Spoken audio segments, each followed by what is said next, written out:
जय हिंद फ्रेंड्स। तो आज हम करेंगे Biot Savart law. So what is Biot Savart law?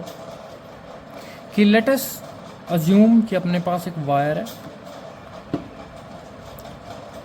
Having current I और अपने पास एक छोटा सा डीएल लेंथ है and we have a point P over which we have to find the magnetic field, and the distance between dl and p will be r vector, right?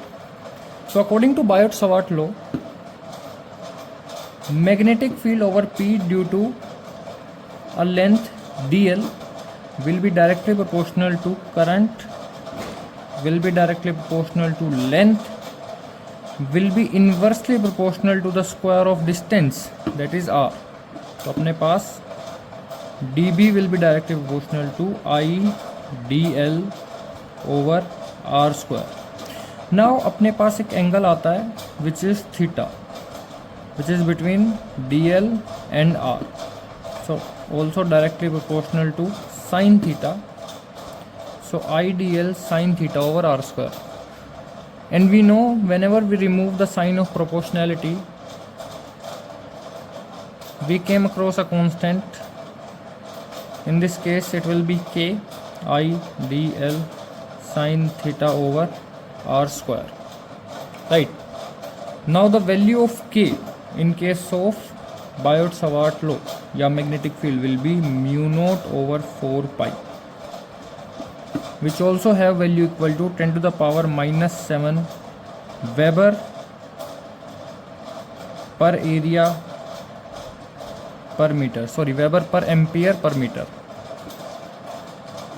right? Now if we talk about mu naught, mu naught होता है अपना magnetic permeability. जैसे हमने electrostatic में electric permittivity किया था, same case हमारा magnetic permeability, right?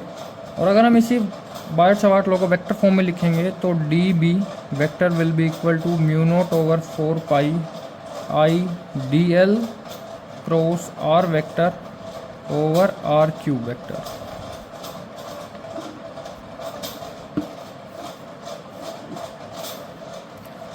आई hope हमको बायोट-सवार्ट लॉ आ गया है।